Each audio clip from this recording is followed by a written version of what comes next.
nation. Would be fun to watch if the Danish girl goes out like she's been doing this weekend and take Karsten down the first 500 meters, then see what Karsten had to do. Good start by Fee, though. 2 from the bottom of your picture, 2 as you look at it now, and that was a good, strong start by the Danish sculler. You're looking at Napkova for the Czech Republic, who's 2 from the top of your picture, and there on the near side, that's the young Estonian. Then you've got the Dane, who Olaf was referring to. Strong start. Lavina trying to find her rhythm. Karsten aware, I think, of what the young Danish girl might try to do. The Danish going to try to pull away, and I'm not sure what's going to happen to Karsten if she managed to do that. So, and Napkova, well, one would imagine that she'll try to do what she normally does, which is to, try and make. Thing today was get as fast to 1,000 meters as possible without wasting energy, and then her little thing to do is from 1,000 meter until 1750, because she can sprint. She's a good sprinter, but she has to go from 1,000 to 1750. Good, not losing too much. So there is Karsten now with the advantage already, or still I should say, in the first quarter, being taken on by Fie Rugård Udby of Denmark. And coming to the first quarter now, we'll get a measure now of where everybody is. I'm encouraged by Frida Svensson on the far side. That's a good, clear start there, and you can see that it is Belarus going through from, I'd say, Denmark and Sweden. That would be my order there, and indeed it is.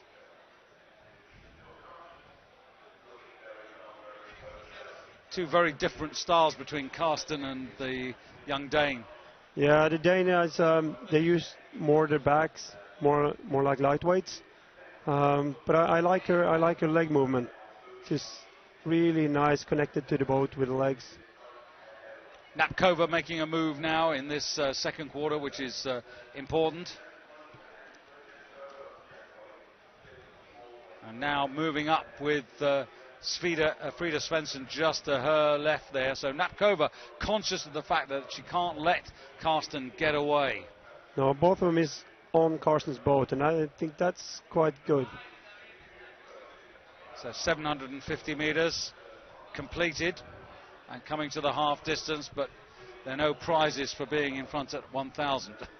Absolutely not. Looks like the Danish girl trying to move on Karsten already. And this is interesting because this is giving Karsten more to think about because she's got action on both sides of her. Yeah, she normally likes to have more than a length to make sure that nobody tips her off, but now we'll see how stressed she will be. And the Danish coming up. Coming up, and I think if Emma Twiggs down in New Zealand, she'll be keeping a keen eye on this as well. I think she's following this with big eyes, yes. But Karsten can sometimes be very deceptive about the power that she retains in there, because we're coming up to the third quarter, and this is where the chips go down. Doesn't look like Karsten is any stressed at all. She's just keeping her rhythm and doing her thing. But this is closer race than I expected on 1,000 meter. Yeah, it's excellent, and it's encouraging for women's single sculls, because no disrespect, we've seen rather too many races where it hasn't really been a competition. So actually, the fact that these young women are actually believing, hang on a second, we can have a go at her. It's that mental strength and belief. We're not going to be put away by her. Now it's going to be down to who want to win the most and who got the power in the brain to just leave off all the pain.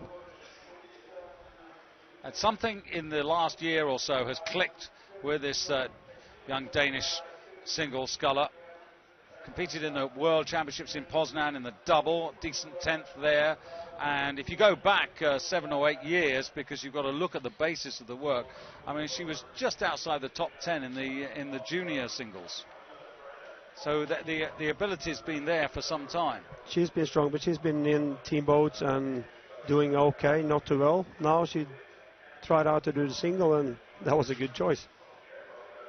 They do say, Olaf, that you have to be a bit mad to do the single.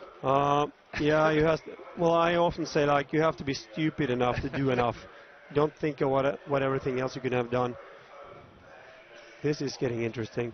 Well, it is getting interesting. Julia Lavina also not that far off, and Frida Svensson, well, now there's a length that she's down on Karsten. She needs to make a move here before the final quarter. Napkova now with just under half a length, and so Karsten's now got Napkova to her left, and she's got Grogard of Denmark to her right now. Are they strong enough? Are they good enough to have a go at her? This could be really interesting now, coming to the last quarter of the race. And here we go. Karsten with just over half a length over Napkova and Grogard. Then Levina and Svensson virtually equal at the moment.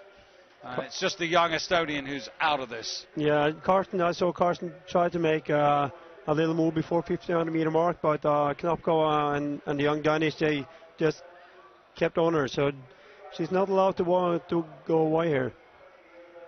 So Karsten Napkova trying to put the pressure on now, but Karsten at the moment is holding the Czech sculler, as she has done so many times. Napkova just aware of the fact that she's not that far away. Grogard looks as if her challenge is petering out. Svensson on the far side might be vying for that third place on the podium. Yeah, I hope she got some power left, because she could do amazing things the last 250 meters. But she need to go now. She can't wait. Transition from white boys into red boys. We're into the last couple of hundred meters now, and still Karsten with that tantalizing half a length. Here goes Napkova. Napkova trying to cut that back now. Svensson on the far side, so it's Sweden versus Denmark for the bronze at the moment, and Svensson now trying to raise her game, maybe to get herself closer to Napkova, but still the strength of Karsten prevailing here. And Frida's coming up on Napkova as well, so she's on the third now, just in front of the Danish, and the Russians out of it.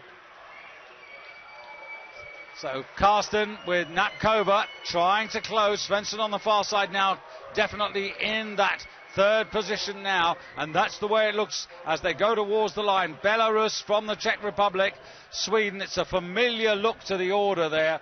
They've given it their best, but once again on this day, the European Championship will go to the defending champion, Ekaterina Karsten, from Mirka Napkova, from Frida Svensson, then Free Grogard Udby, who's taken the scalp of Julia Levina, and Kaisa Pajusalu of Estonia.